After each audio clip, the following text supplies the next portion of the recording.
নমস্কার, নবম শ্রেণীর আমার প্রিয় ছাত্রছাত্রীদেরকে স্টাডি অফ হিস্ট্রি চ্যানেলে স্বাগত। আজ আমি তোমাদের ইতিহাস বইয়ের চ্যাপ্টার 3 থেকে একটি গুরুত্বপূর্ণ 8 মার্কের প্রশ্নের উত্তর তুলে ধরব।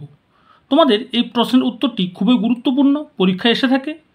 তোমাদের আজ প্রশ্নটি হলো 1830 খ্রিস্টাব্দের জুলাই বিপ্লবের কারণ ও গুরুত্ব লেখো।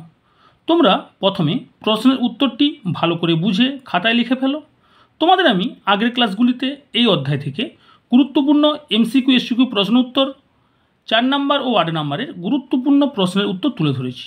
তোমরা যারা এই সকল তথ্যযুক্ত গুরুত্বপূর্ণ ভিডিওগুলি দেখে উঠতে পারোনি বা যারা আজ আমার চ্যানেলে নতুন, তারা চ্যানেলটি সাবস্ক্রাইব করে পাশে থাকা বেল আইকনটি অল করে নাও। তাহলে তোমরা নবম শ্রেণীর অধ্যায় ভিত্তিক ধারাবাহিক ভিডিওগুলি পেয়ে যাবে। তাহলে আজকে শুরু করছি, তোমরা দেখো। তোমাদের প্রশ্ন 1830 খ্রিস্টাব্দের জুলাই বিপ্লবের কারণ ও গুরুত্ব লেখো। তোমাদের এই প্রশ্নটি পরীক্ষায় 5+3 হিসাবে এসে থাকে, অর্থাৎ কারণের জন্য 5 নাম্বার এবং গুরুত্বের জন্য 3 নাম্বার, সব মিলে মোট তোমাদের 8 নাম্বারের একটি গুরুত্বপূর্ণ প্রশ্ন। প্রথমে তোমরা সূচনা লিখে পয়েন্ট করবে। ফ্রান্স তথা ইউরোপের ইতিহাসে 1830 খ্রিস্টাব্দের জুলাই বিপ্লব ছিল একটি উল্লেখযোগ্য বিপ্লব। ফরাসি সম্রাট ষোড়শ লুই এর ভ্রাতা অষ্টাদশ লুই এবং এরপর তার ভাই দশম চার্লস ফ্রান্সের সিংহাসনের অধীশ্বর হন। সিংহাসনে বসার পর ফ্রান্সের রাজনীতি জটিল রূপ ধারণ করে, অর্থাৎ দশম চার্লসের স্বৈরাচারী শাসনের বিরুদ্ধে 1830 খ্রিস্টাব্দের জুলাই মাসে যে বিপ্লব ঘটে তা ইউরোপের ইতিহাসে জুলাই বিপ্লব নামে পরিচিত। প্রথমে তোমরা এভাবে সূচনা বা ভূমিকা বলে পয়েন্ট করে লিখবে।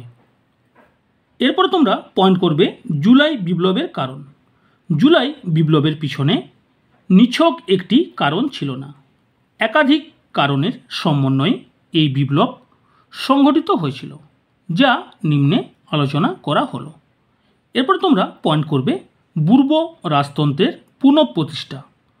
ফরাসি সম্রাট নেপোলিয়নের পতনের পর 1815 খ্রিস্টাব্দে ভিয়েনা সম্মেলনের ন্যায্য অধিকার নীতি অনুসারে ফ্রান্সে পূর্ব রাজতন্ত্র পুনঃপ্রতিষ্ঠিত হয়। ফরাসি সম্রাট অষ্টাদশ লুই পুনরায় সিংহাসনের অধীশ্বর হন। ফ্রান্সের সিংহাসনে পূর্ব রাজতন্ত্র পুনঃপ্রতিষ্ঠিত হওয়ায় দেশত্যাগী অভিজাত ও যাজকেরা পুনরায় ফ্রান্সে আসে। বিপ্লবের সময় তাদের ভূসম্পত্তি বাজেয়াপ্ত করে যা কৃষকদের মধ্যে বন্টন করা হয়েছিল, সেই হারানো ভূসম্পত্তি ও মর্যাদা তারা পুনরুদ্ধার করতে সচেষ্ট হলে ফরাসি জনগণ তা মেনে নিতে পারেনি, তাই তারা ক্ষোভের সঞ্চার হয়। এরপর তোমরা নেক্সট পয়েন্ট করবে অষ্টাদশ লুইয়ের স্বৈরাচারিতা।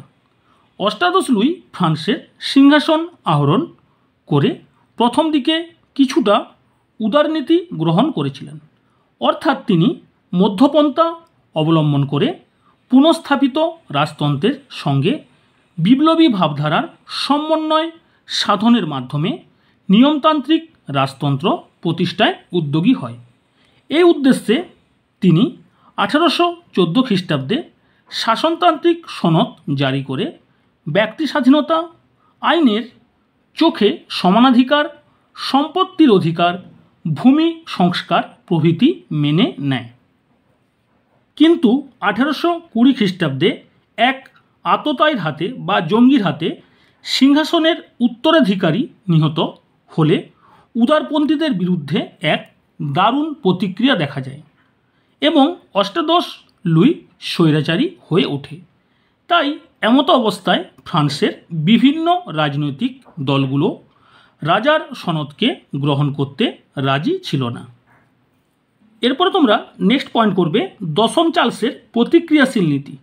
1824 খ্রিস্টাব্দে অষ্টাদশ লুই এর মৃত্যু হলে তার ভ্রাতা ডিউক অফ আর্ডেস তথা উগ্র রাজতন্ত্রী দলের ভূতপূর্ব নেতা দশম চার্লস সম্রাট উপাধি ধারণ করে সিংহাসনে বসেন।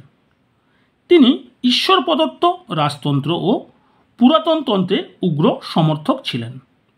তিনি অষ্টাদশ লুইয়ের মধ্যপন্থাকে বিসর্জন দিয়ে স্বৈরশাসন, অভিজাততন্ত্র ও ক্যাথলিক গির্জার প্রাধান্য স্থাপন করেন। বিপ্লবের সময় যেসব অভিজাতদের জমি বাজেয়াপ্ত করা হয়েছিল, তিনি তাদের ক্ষতিপূরণের জন্য বিপুল অর্থ বরাদ্দ করেন। শিক্ষাক্ষেত্রে ধর্মযাজকদের অধিকার পুনঃপ্রতিষ্ঠা করেন এবং নির্বাসিত জেসুইটদের দেশে ফিরিয়ে এনে উচ্চ রাজপদে নিয়োগ করেন। এর ফলে ফ্রান্সের জনগণ ক্ষুব্ধ হয়। ওয়েলিংটন মন্তব্য করেন এটি ছিল ধর্মযাজকদের দ্বারা, ধর্মযাজকদের মাধ্যমে, ধর্মযাজকদের জন্য সরকার পূর্ণচ্ছেদ। এরপর তোমরা পয়েন্ট করবে পলিগন্যাকের ভূমিকা। 1829 খ্রিস্টাব্দে দশম চার্লস পলিগন্যাক নামে জনৈক প্রতিক্রিয়াশীল ব্যক্তিকে তার প্রধানমন্ত্রী হিসাবে নিযুক্ত করেন। তিনি বিপ্লবপ্রসূত অর্থনৈতিক, সামাজিক, রাজনৈতিক দিকগুলি বাতিল করে প্রাক বিপ্লব শাসন ব্যবস্থাকে ফিরিয়ে আনতে সচেষ্ট হলে ফরাসিরা ক্রুদ্ধ হয়। নেক্সট পয়েন্ট, প্রত্যক্ষ কারণ। 1830 খ্রিস্টাব্দের 25শে জুলাই দশম চার্লসের নির্দেশে পলিগন্যাক 4টি স্বৈরাচারী অর্ডিন্যান্স জারি করেন। 1 নম্বর, আইনসভা ভেঙে ফেলা হয়। 2 নম্বর, সংবাদপত্রের স্বাধীনতা বিলোপ করা হয়। 3 নম্বর, ভোটাধিকার সংকুচিত করা হয় এবং 4 নম্বর, অল্প সংখ্যক নাগরিকের ভোটাধিকারের ভিত্তিতে নির্বাচনের দিন ঘোষিত হয়। এরপর তোমরা পয়েন্ট করবে বিদ্রোহের সূচনা। এই অর্ডিন্যান্স জারির সঙ্গে সঙ্গে উদারপন্থী নেতা অ্যাডলফ থিয়ার্স এর নেতৃত্বে প্যারিসের জনসাধারণ বিক্ষোভে ফেটে পড়ে। সাধারণ মানুষ, ছাত্র ও শ্রমিকরা প্যারিসের রাজপথে প্রতিরোধ গড়ে তোলে। পূর্বতন জাতীয় রক্ষী বাহিনী বিপ্লবীদের সঙ্গে যোগ দেয়। 27শে জুলাই থেকে প্যারিসের জনতা পথে নামে। 28শে জুলাই বিদ্রোহী জনতা প্যারিসের কর্তৃত্ব গ্রহণ করে। 30শে জুলাই বিদ্রোহী জনসাধারণ দশম চার্লসকে সিংহাসনচ্যুত করে অর্লিয়ান্স বংশের লুই ফিলিপকে ফ্রান্সের রাজা বলে ঘোষণা করে। এইভাবে মাত্র 3টি গৌরবময় দিনের অর্থাৎ 27 থেকে 29শে জুলাই এর মাধ্যমে জুলাই বিপ্লব সম্পন্ন হয়। এরপরে তোমরা সবার শেষে গুরুত্ব বলে পয়েন্ট করবে ফ্রান্স তথা ইউরোপের ইতিহাসে জুলাই বিপ্লবের গুরুত্ব অপরিসীম। 1 নম্বর পয়েন্ট, জুলাই বিপ্লবের ফলে বংশানুক্রমিক রাজতন্ত্রের অধিকার বিলুপ্ত হয়। 2 নম্বর পয়েন্ট, ব্যক্তি স্বাধীনতা, ধর্মনিরপেক্ষতা, সংবাদপত্রের স্বাধীনতা স্বীকৃতি লাভ করে। 3 নম্বর পয়েন্ট, এই বিপ্লব ফ্রান্সের গণ্ডি অতিক্রম করে Belgium, Poland, Italy, Germany, Spain ও পর্তুগাল, সুইজারল্যান্ড, নরওয়ে ও ইংল্যান্ডে ছড়িয়ে পড়ে। অবশেষে একমাত্র বেলজিয়ামে এই বিপ্লব সাফল্য অর্জন করে। সুতরাং জুলাই বিপ্লব পুরাতন তন্ত্রকে একেবারে ভেঙে ফেলতে না পারলেও এর ভিত্তি নড়বড়ে করে দিয়েছিল বা করেছিল। তাহলে আজ তোমাদের চ্যাপ্টার 3 থেকে একটি গুরুত্বপূর্ণ 8 মার্কের প্রশ্নের উত্তর তুলে ধরলাম। তোমাদের এই প্রশ্নটি খুবই গুরুত্বপূর্ণ, পরীক্ষায় এসে থাকে 8 নাম্বার হিসাবে।